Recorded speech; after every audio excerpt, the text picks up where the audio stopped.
ఎవరు ఎవరితో కలుస్తున్నారు? ఎవరి వెనక ఎవరున్నారు?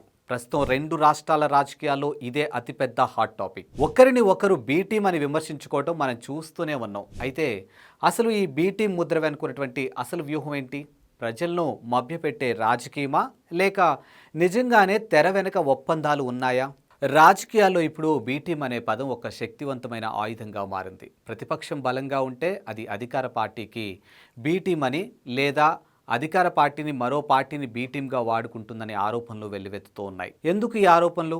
ఓట్లను చీల్చడం ద్వారా ప్రత్యర్థి పార్టీని దెబ్బతీయడమే ఈ బీ టీం వెనుక ఉన్నటువంటి అసలు సీక్రెటా? ఒక సామాజిక వర్గ ఓట్లు కానీ, ఒక ప్రాంతపు ఓట్లు కానీ చీలిపోతే అది ఎవరికి లాభం, ఎవరికి నష్టం అనే లెక్కలే ఈ విమర్శలకు పునాది. పార్టీలు చేస్తున్నటువంటి ఈ ఆరోపణల వల్ల సామాన్య ఓటర్లు అయోమయంలో పడుతున్నారు. నిజమైన పోరాటం ఎవరి మధ్య జరుగుతుంది, అసలు సిద్ధాంతం ఏంటి అనేది పక్కన పెట్టి కేవలం ఈ బీ టీం ముద్రలతోనే రాజకీయం సాగుతుంది.